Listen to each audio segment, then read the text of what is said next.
상자 속의 사나이 안톤 체호프 1898년 사냥을 갔다 뒤늦게 돌아온 사냥꾼들이 하룻밤을 묵으려 미로노시처키 마을 끝에 있는 촌장 포르코피의 흙간에 자리를 잡았다. 그들은 수의사 이반 이바니치와 김나지움 선생 부르킨 두 사람이었다.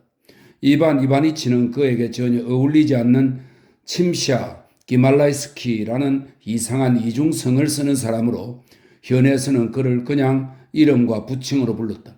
원래 도시 근처의 종마 양성장에 사는 사람인데 바람을 쐴 요량으로 사냥차 이곳을 찾았다. 김나지움 선생 부르키는 여름마다 피백작집에 머물러 이 근방에서는 이미 오래전부터 한 동네 사람 대접을 받았다. 두 사람 모두 자지 않고 있었다. 키가 크고 콧수염을 길게 기른 바싹 마른 노인 이반 이바니치는 흙간박 출입구 근처에 앉아 달빛을 받으며 담배를 피우고 있었다. 흙간한 근처 더미에 누워있는 부르킨의 모습은 어두워서 보이지 않았다. 그들은 여러 가지 이야기를 나누었다. 그러다가 촌장의 아내이며 건강하고 영리하기까지 한 여자 마브라가 평생 태어난 마을 밖으로 한 번도 나가본 일이 없으며 도시도 철길도 본 적이 없고 최근 10년은 노상 배치가 앞에 앉아 지내며 밤에만 거리로 나다닌다는 이야기를 하게 되었다.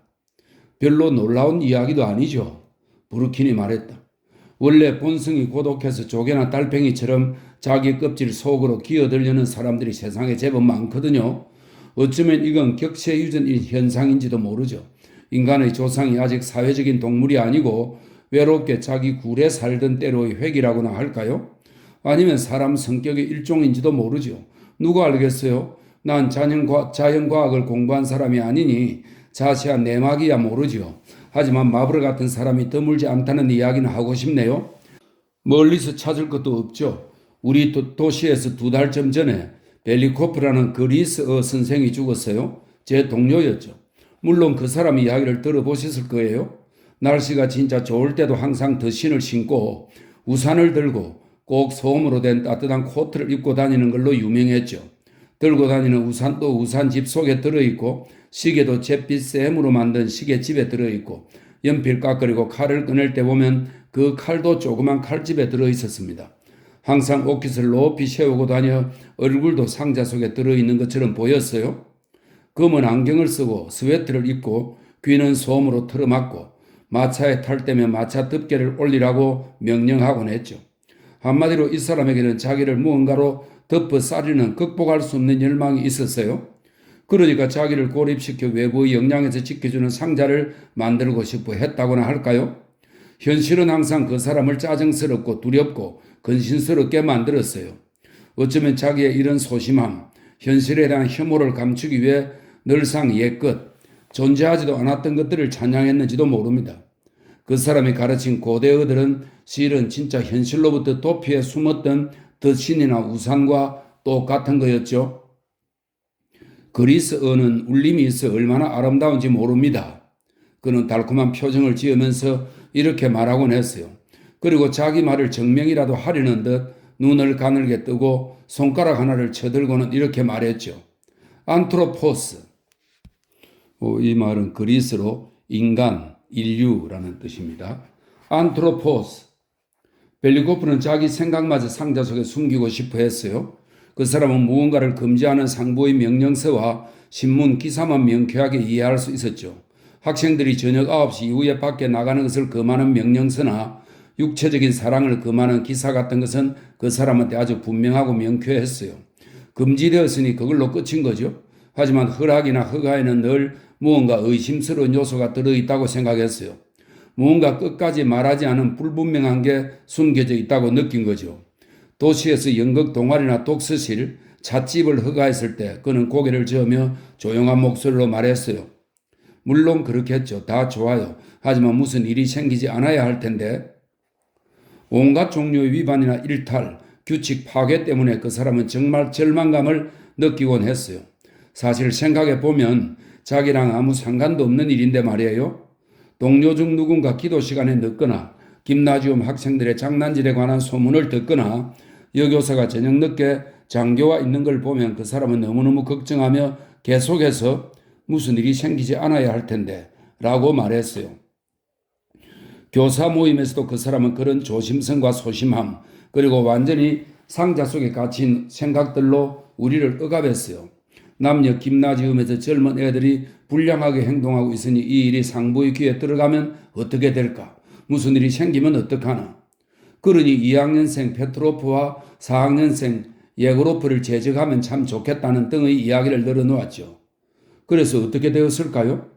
그 사람은 한숨과 불평, 창백하고 작은 얼굴, 꼭 족제비처럼 작은 얼굴에 쓴 검은 안경으로 우리 모두를 압박했고 우리는 그 사람에게 밀려 페트로프와 예고로프의 품행 점수를 깎고 정학 처분을 내리고 결국은 둘 다 제적하고 말았어요. 그 사람한테는 또 이상한 습관이 하나 있었어요. 동료들의 집을 방문하는 거였죠. 선생 중 한 사람의 집을 찾아가서는 무언가 마치 관찰하듯이 앉아 있는 거예요. 그렇게 말없이 한두 시간 앉아 있다가는 가는 거죠. 그 사람은 이걸 동료들과 좋은 관계를 유지하는 일이라고 불렀지만 우리들 집을 방문해 거기 앉아 있는 걸 정말 힘들어 한다는 게 너무도 빤히 보였어요.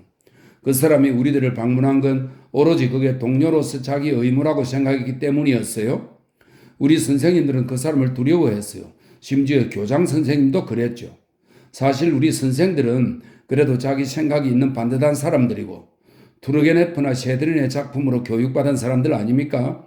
그런데 항상 덧신을 신고 우산을 들고 다니는 그 사람이 15년 내내 김나지움 전체를 자기 손에 쥐고 있었다 이겁니다. 김나지움 뿐일까요? 실은 도시 전체를 손에 넣고 있었어요. 우리 부인네들은 그 사람이 알까봐 토요일마다 올리던 가정 연극을 올리지 못했고 사제들도 그 사람이 있는 데서는 정진 중 먹을 수 없는 음식을 먹거나 카드 놀이하는 걸 끓였어요. 최근 10년에서 15년간 벨리코프 같은 사람의 영향으로 우리 도시 사람들은 모든 걸 두려워하게 되었어요. 크게 말하기, 편지 보내기, 사람 사귀기, 책 읽기, 가난한 사람 돕기, 글 가르치기, 이 모든 것을 말입니다. 이반이치는 무언가 말하려는 듯 기침을 했다. 하지만 먼저 담뱃대에 불을 붙이고 달을 한번 바라보더니 그제야 띄엄띄엄 이야기를 시작했다. 그렇군요. 생각을 할 줄 알고 행동도 반듯하고 셰드린이랑 두르게네프, 보클리나 다른 것까지 읽은 사람들이 그 사람에게 복종하고 참았군요. 바로 그게 문제인 거죠. 벨리코프는 저랑 같은 건물에 살았어요. 부르킨이 말을 이었다. 같은 층의 문을 마주하고 살았죠. 그래서 우리는 자주 부딪혔고 전 그 사람이 집에서 어떻게 사는지를 잘 알았어요. 집에서도 똑같은 일이 반복되었죠. 가운, 수면용 모자, 덧문, 빗장, 온갖 금지와 제한, 그리고 무슨 일이 일어나면 안 될 텐데까지 말이죠. 또 정진용 음식은 건강에 해롭고 정진 중에 먹을 수 없는 음식을 먹었다간 벨리코프가 정진기간을 지키지 않는다는 말을 들을까 두려워 하는 수 없이 소기름에 구운 농어를 먹었어요. 그건 정진용 음식도 아니지만 정진 중 먹을 수 없는 음식이랄 수도 없는 음식이니까요. 혹시라도 자기를 나쁘게 생각할까봐 여자 한여를 둘 수가 없어 60살쯤 된 요리사 아파나시를 데리고 살았어요. 아파나시는 둔하고 멍청한 사람으로 예전에 쫄병으로 근무한 적이 있어 대충 요리를 만들 줄은 알았죠. 이 아파나시는 보통 팔짱을 끼고 문가에 앉아 깊은 한숨을 내쉬며 항상 똑같은 말만 중얼거렸어요. 요즘 그것들이 많이 번식했어. 벨리코프의 침실은 꼭 상자처럼 작았고 침대는 휘장이 덮여 있었어요. 잠자리에 들 때면 머리 꼭대기까지 이불을 덮었었죠. 덥고 답답하고 바람이 닫힌 문을 두드리는 소리가 들리고 배치가에서는 탁탁 소리가 나고 부엌에서는 한숨 소리, 사악한 한숨 소리가 들려왔죠. 그 사람은 이불 속에서도 겁에 질려 있었어요. 무슨 일이 일어나지 않을까 두려워한 거죠. 아파나시가 자기를 찔러 죽이지는 않을까, 도둑이 들지는 않을까 두려워하며 밤새 악몽을 꾼 나머지 아침에 학교에 갈 때는 기가 빠지고 창백한 얼굴을 하고 있었죠. 그 사람을 보면 사람이 많은 김나지움으로 가는 게 얼마나 두렵고 끔찍한 일인가를 잘 알 수 있었어요. 원래 고독한 성격인지라 나와 같이 학교에 가는 것조차 힘들어했죠. 학교 교실에서 너무들 떠들지요. 자기의 고통스러운 기분에 대한 해명거리를 찾기라도 하듯 그가 말했어요. 정말 그런 소라는 본 적이 없어요. 그런데 이 그리스 선생이 말이죠. 이 상자 속에 든 인간이 말입니다. 상상하기도 어렵겠지만 결혼을 할 뻔했답니다.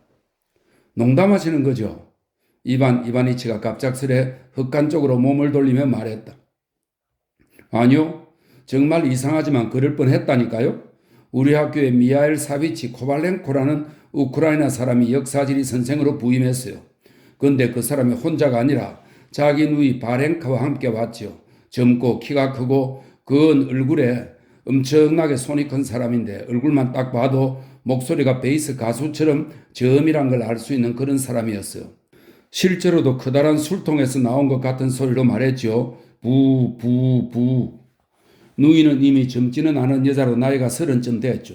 하지만 키가 크고 날씬하며 눈썹은 검고 볼은 빨간 게 한마디로 새파란 아가씨는 아니지만 제법 예쁘장한 여자였어요. 아주 쾌활하고 시끄럽고 늘 우크라이나 로망스를 부르며 깔깔대었죠. 무슨 작은 일만 있어도 큰 소리로 하하하 웃으댔어요. 제가 기억하기로는 우리는 교장 선생님의 명명일에 이 코발렌코 가족과 정식으로 인사를 나눴어요. 엄격하고 늘 긴장해 있고 지루한 선생들, 명명일에도 의무감 때문에 참석하는 그런 사람들 눈앞에 갑자기 아프로디테가 거품에서 태어난 거죠. 그 여자는 양손을 허리에 대고 몸을 뒤로 젖힌 채 걸어다니며 노래하고 춤추고 신나게 웃어댔어요. 감정을 담아 남쪽에서 부드러운 바람이 불어오네라는 노래를 부르고 다른 로망스, 또 다른 로망스를 불러 우리 모두를 매혹시켰죠. 심지어 벨리코프를 포함한 우리 모두를 말이죠. 그 사람은 여자 곁에 앉아 달콤하게 미소 지으며 말했어요. 우크라이나어는 그 부드럽고 유쾌한 울림 때문에 고대 그리스어와 비슷하죠. 이 아부가 마음에 들었는지 그 여자는 신이 나서 열을 내며 가다치스키 현의 우크라이나식 농장을 가지고 있고 그 농장에는 엄마가 사시는데 거기서 너무너무 큰 배, 너무너무 큰 참외, 너무너무 큰 카박이 자란다고 떠들어대기 시작했어요. 우크라이나 사람들은 호박을 카박이라고 부르잖아요.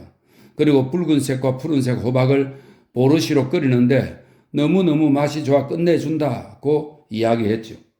그 여자 이야기를 들으며 갑자기 우리 모두의 머리에 똑같은 생각이 떠올랐어요. 저희들을 결혼시키면 좋겠어요. 교장 부인이 작은 소리로 저에게 말하더군요. 어찌된 일인지 우리 모두는 벨리코프가 총각이라는 사실을 기억해냈어요. 그러자 지금껏 우리가 그 사람 인생의 이 중요한 디테일을 전혀 인식하지 못하고 염두에 두지도 않았다는 것이 이상하게 생각되었어요. 도대체 저 사람은 여자를 어떻게 생각할까? 본인에게는 너무너무 중요한 이 문제를 어떻게 해결할까? 전에 우리는 이 문제에 전혀 관심이 없었어요. 아마 어떤 날씨에도 덧신을 신고 휘장 아래서 잠을 자는 사람이 사랑을 할 수 있다는 생각 자체를 할 수 없었는지도 모르죠. 저희는 이미 오래전에 40이 넘었고 저 아가씨는 30이니 교장 부인이 자기 생각을 설명했어요. 저 아가씨가 저희한테 시집을 갈 수도 있을 것 같아요. 사실 시골에서 군대 때문에 벌어지는 일들이 얼마나 많습니까? 불필요하고 바보 같은 일들이 수없이 많이 일어나죠. 필요한 일들은 전혀 안 하니까요.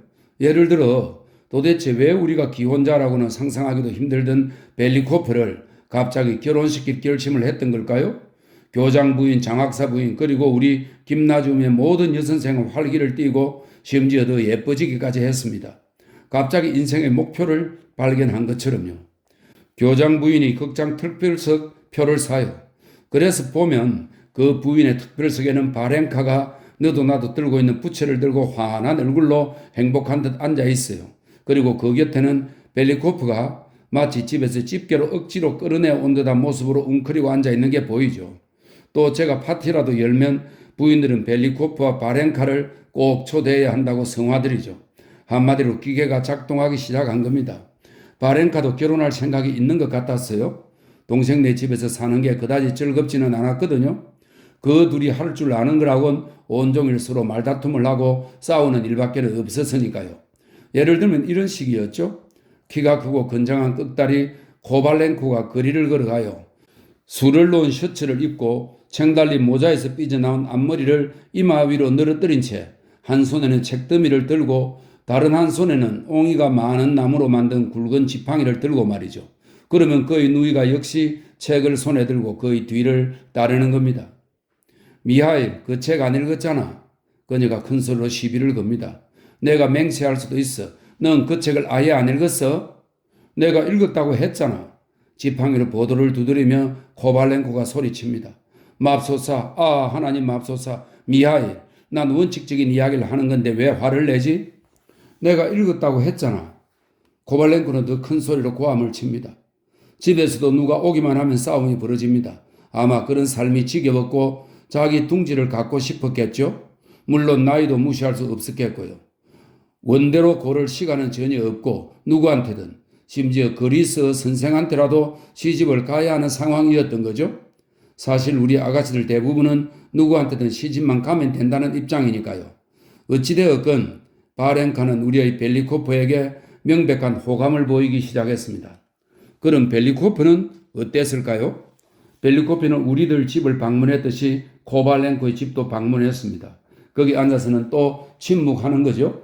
그가 침묵한 채 앉아있으면 바렌카는 남쪽에서 부드러운 바람이 불어오네도 불러주고 생각에 잠겨 검은 눈으로 그를 바라보기도 하고 갑자기 웃음을 터뜨리기도 했죠.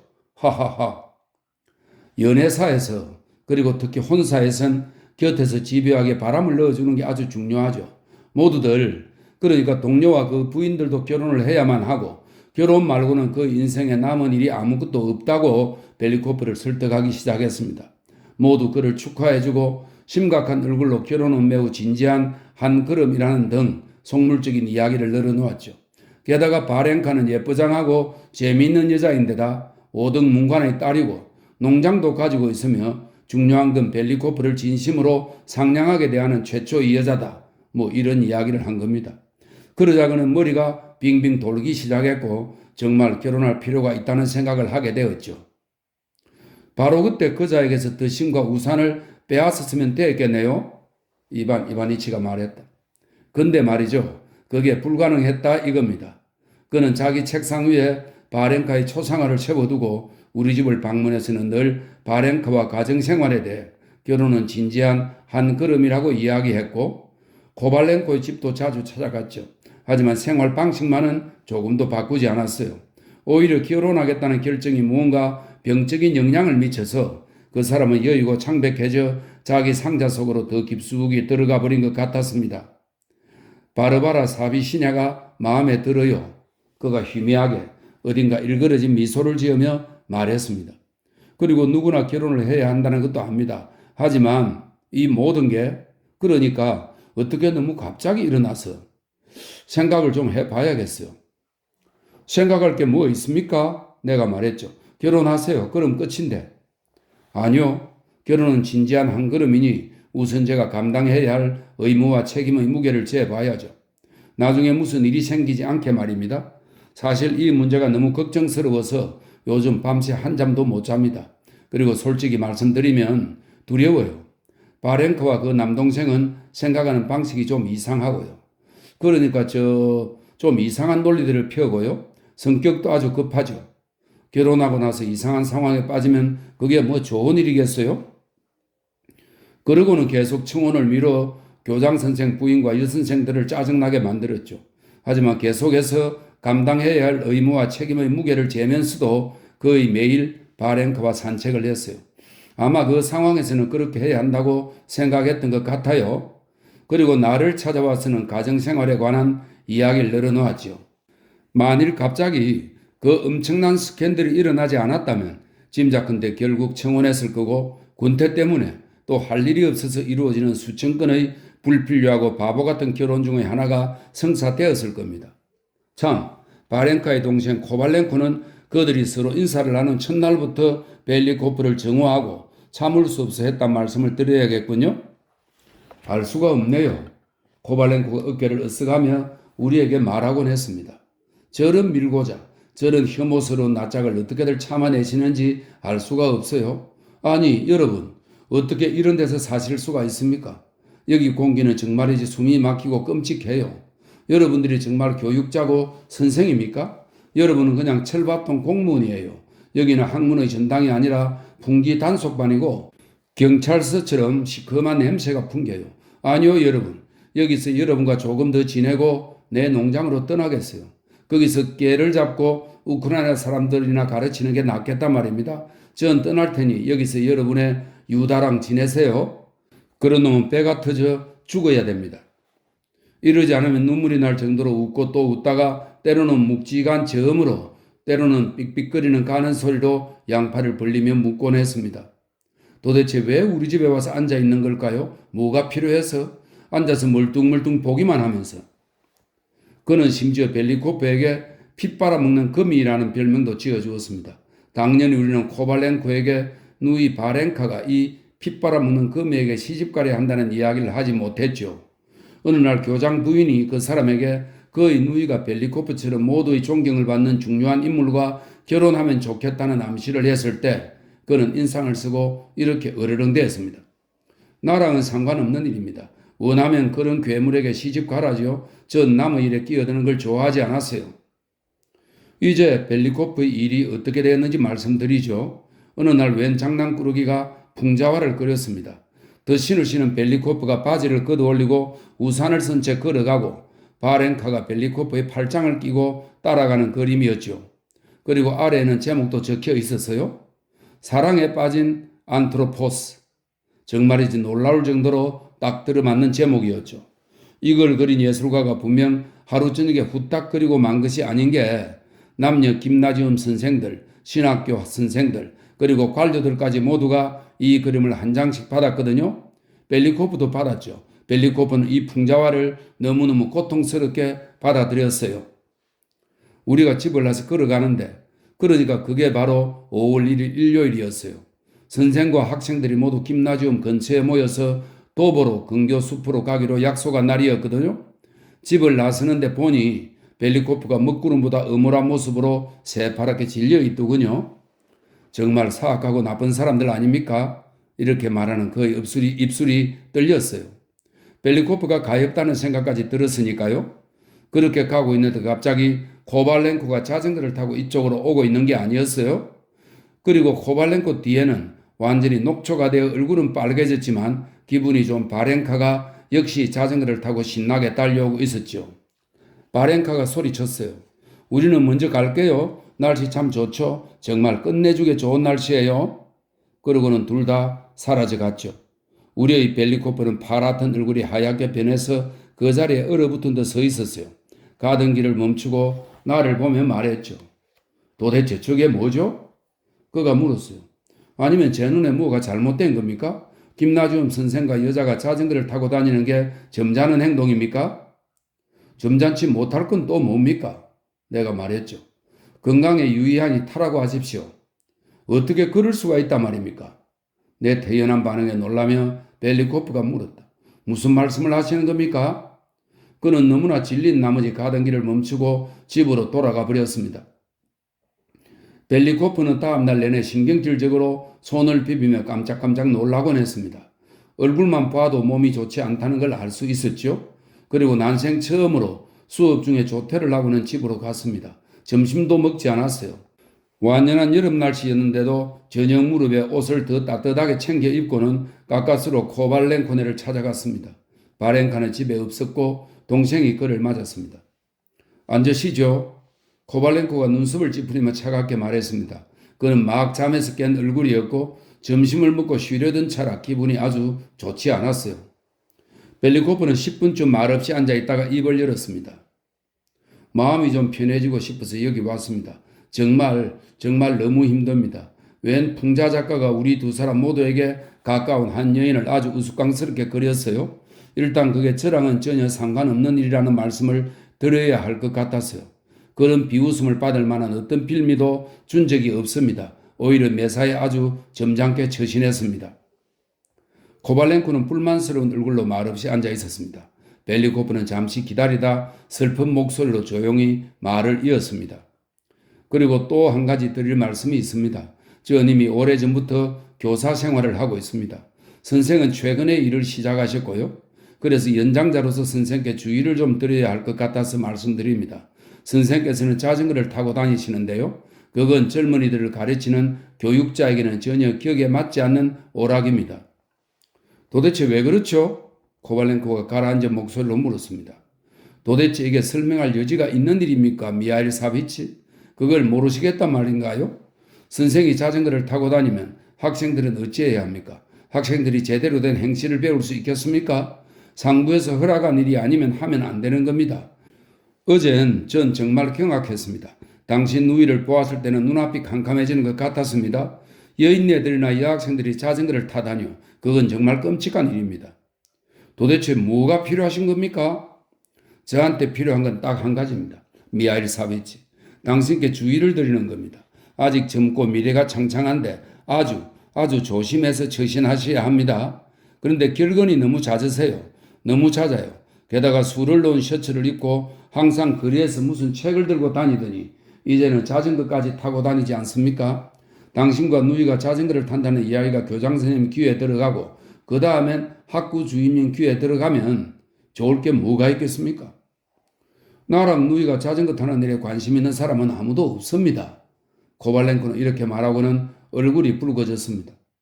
그리고 누구든 우리 집안일이나 가정사에 간섭하면 난 그 자식을 반쯤 죽여놓을 생각입니다. 벨리코프는 얼굴이 창백해져서 일어섰습니다. 그런 의도로 저와 이야기하실 거라면 더 이상 대화를 계속할 수가 없겠네요. 벨리코프가 말했습니다. 내가 있는 곳에서는 높은 분들에 대해 절대 그런 식으로 말씀하지 말아주시길 바랍니다. 권력을 가진 분들을 존경하는 마음으로 대하셔야 합니다. 내가 권력 가진 사람들에 대해 뭐 나쁜 말이라도 했습니까? 코발렌코가 아기 어린 눈빛으로 벨리코프를 바라보며 말했습니다. 제발 날 좀 가만 놔두십시오. 난 정직한 사람이고 당신 같은 사람과는 말도 섞기 싫습니다. 밀고자들을 좋아하지 않았어요. 벨리코프는 신경질적으로 허둥대더니 공포에 질린 표정으로 서둘러 옷을 입기 시작했습니다. 그로서는 난생 처음 이런 심한 이야기를 들었으니까요. 무슨 말씀을 하셔도 좋습니다. 현관 아래 계단으로 내려가며 벨리코프가 말했습니다. 하지만 미리 경고는 드리겠습니다. 누군가 우리 이야기를 들었을 수도 있고 그런 경우 우리 이야기를 지나치게 확대 해석해서 무슨 나쁜 일이 생기지 않도록 대화 내용을 교장 선생님께 말씀드려야만 하겠습니다. 대략이라도 말이죠. 저는 그게 제 의무라고 생각합니다. 보고하겠다고 해라 해. 가서 하라고. 코발렌코는 벨리코프의 뒷덜미를 잡아 내동댕이 쳤고 그 바람에 벨리코프는 더심 부딪는 소리도 요란하게 계단에서 굴러떨어지고 말았습니다. 계단 경사가 높고 급했지만 무사히 아래까지 굴러떨어진 벨리코프는 일어서서 안경이 괜찮은지 보려고 코를 매만졌습니다. 그런데 하필이면 그가 계단을 굴러 내려오는 그 순간에 바렌카와 부인 2명이 그 집 뜰로 들어섰습니다. 그들은 아래에 서서 이 모든 것을 지켜보았는데 벨리코프에게는 정말 끔찍한 일이었습니다. 조롱을 받느니 차라리 목이나 다리 2개가 부러지는 편이 나았으니까요. 이제 온 도시가 이 일을 알게 되고 교장과 학구 주임의 귀에까지 들어가면 정말 나쁜 일이 생기면 안 되는데 이제 이 일로 새로운 풍자화를 그려댈 거고 결국은 사표를 쓰라는 명령이 내려질 거야. 그가 일어서자 바렌카가 그를 알아보았습니다. 그녀는 그 우스꽝스러운 얼굴과 구겨진 코트, 더신을 보고 무슨 일이 일어났는지도 모른 채 그가 실수로 넘어졌다고 생각하고는 온 집이 떠나가도록 웃어대기 시작했습니다. 하하하. 바로 이 호탕하고 시끄러운 웃음으로 중매도 이 생에서의 벨리코프의 삶도 결국 모든 것이 끝나고 말았습니다. 이미 그에게는 바렌카의 말도 들리지 않았을 뿐더러 아무것도 보이지 않았습니다. 그는 집으로 돌아와 맨 먼저 책상에서 바렌카의 초상화를 치운 다음 자리에 누워 더 이상 일어나지 못했습니다.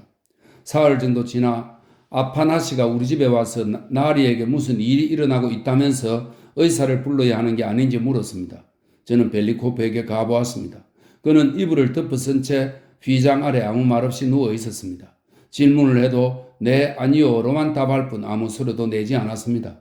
그는 그렇게 누워 있었고 그 곁에는 어물해 보이는 이파나시가 인상을 쓴 채 깊은 한숨을 내쉬며 서성이고 있었습니다. 술독에라도 빠졌다 나온 듯 그에게서는 보드카 냄새가 진동했습니다. 벨리코프는 한 달 뒤에 죽었습니다. 우리 모두, 그러니까 남녀 김나지움과 신학교의 선생과 학생들이 모두 함께 그의 장례를 치렀습니다. 관에 누워있는 그의 표정은 유순하고 유쾌하며 심지어 신이 난 것처럼 보였습니다. 절대 벗어날 수 없는 상자에 자기를 담아준 것을 기뻐하는 듯 했지요. 그래요. 그는 꿈을 이룬 겁니다. 장례식 때는 마치 그를 기리듯 흐리고 비가 왔습니다. 그래서 우리는 모두 더신을 신고 우산을 쓰고 장례식에 참석했습니다. 바렌카도 장례식에 왔는데 묘지에 관을 내릴 때는 눈물을 흘렸어요. 전 그때 우크라이나 여자들은 울거나 웃을 뿐 평범한 기분일 때는 없다는 걸 알게 되었습니다. 고백하자면 벨리코프 같은 사람의 장례를 치르기란 아주 기분 좋은 일이었습니다. 묘지에서 집으로 돌아왔을 때 우리는 수줍은 듯 절제하는 표정을 지었습니다. 아무도 이렇듯 만족스러운 기분을 드러내고 싶지는 않았으니까요. 그 기분은 뭐랄까요? 옛날 우리가 아직 어렸을 때 어른들이 집을 비우고 우리끼리만 완전한 자유를 만끽하며 정원에서 몇 시간씩 놀던 때의 기분과 비슷했습니다. 아, 자유다, 자유야. 자유에 대한 암시, 자유가 주어질 수 있다는 약간의 희망만 있어도 마음은 날개를 단 듯 기쁘니까요. 그렇지 않습니까? 우리는 모두 기분이 좋아서 묘지에서 돌아왔습니다. 하지만 일주일도 지나지 않았는데 삶은 예전과 똑같이 흘러갔습니다. 여전히 가혹하고 필요하며 무의미한 삶, 금지 명령서로 금지되지는 않았지만 완전히 허락된 것도 아닌 그런 삶이 시작된 거죠. 조금이라도 나아진 것이 전혀 없었습니다. 사실 벨리코프를 장사 지냈지만 얼마나 많은 사람이 여전히 상자 속에서 살고 있고 그런 사람들이 앞으로 또 얼마나 많겠습니까? 바로 그거죠. 이반 이바니치가 이렇게 말하고는 담배를 피워 물었다. 그런 사람들이 앞으로 또 얼마나 많겠습니까? 부르킨이 다시 말했다. 김나지움 선생이 헛간에서 나왔다. 그는 키가 작고 뚱뚱하며 머리는 완전히 벗어졌고 검은 수염을 허리춤까지 기르고 있었다. 개 2마리도 그와 함께 밖으로 나왔다. 다리 발래요? 그가 위쪽을 바라보며 말했다. 이미 자정이었다. 오른편으로는 마을 전체가 내려다 보였고 기다랗게 뻗은 마을길이 저 멀리 5베르스타가량 이어져 있었다. 모든 것이 고요하고 깊은 잠에 빠져 있었다. 그 어떤 움직임도 소리도 없어 사위가 이토록 고요할 수 있다는 것이 믿기지 않았다. 달밤의 널찍한 마을길과 오두막, 근초 더미와 잠든 버드나무를 바라보면 영혼이 고요해진다. 노동과 근심, 슬픔으로부터 벗어나 밤의 어둠 속에 몸을 숨긴 마을길은 유순하고 슬프고 아름답다. 이럴 때면 별들도 부드럽고 애틋한 마음으로 마을길을 바라보는 듯 하고 이 땅에 더 이상 악은 없으며 모든 일이 잘 풀릴 것만 같다. 왼편 마을 끝에서 시작되어 지평선 저 멀리까지 이어지는 들판도 달빛을 머금은 채 미동도 없이 고요하다. 바로 그거죠. 이반 이바니치가 다시 말했다. 우리가 도시에서 갑갑하고 비좁게 살면서 쓸데없는 서류들을 쓰고 빈터놀이를 하는 것, 그건 상자가 아닐까요? 우리가 평생을 한량, 소송꾼, 어리석고 하는 일 없는 여자들 사이에서 살면서 이런저런 바보 같은 이야기를 말하고 듣는 것, 그건 상자가 아닐까요? 원하시면 한 가지 아주 교훈적인 이야기를 해드리죠. 아니요, 이제 잘 시간이 됐네요. 부르킨이 말했다. 내일 뵙겠습니다. 두 사람은 모두 흙간으로 들어가 근초 위에 누웠다. 잠시 후 갑자기 툭툭 하는 가벼운 발소리가 들려왔을 때 두 사람은 모두 이불을 덮고 조르고 있었다. 누군가 흙간 근처에서 서성이고 있었다. 조금 가다가 멈추는 듯 하더니 잠시 후에 다시 툭툭 하는 발소리가 들려왔다. 개들이 어르렁거리기 시작했다. 마브라가 돌아다니는 겁니다. 부르킨이 말했다. 이었고 발소리가 잦아들었다. 거짓말을 하는 것을 보고 들으면서도 말입니다. 이반 이바니치가 다른 쪽으로 돌아 누우며 말했다.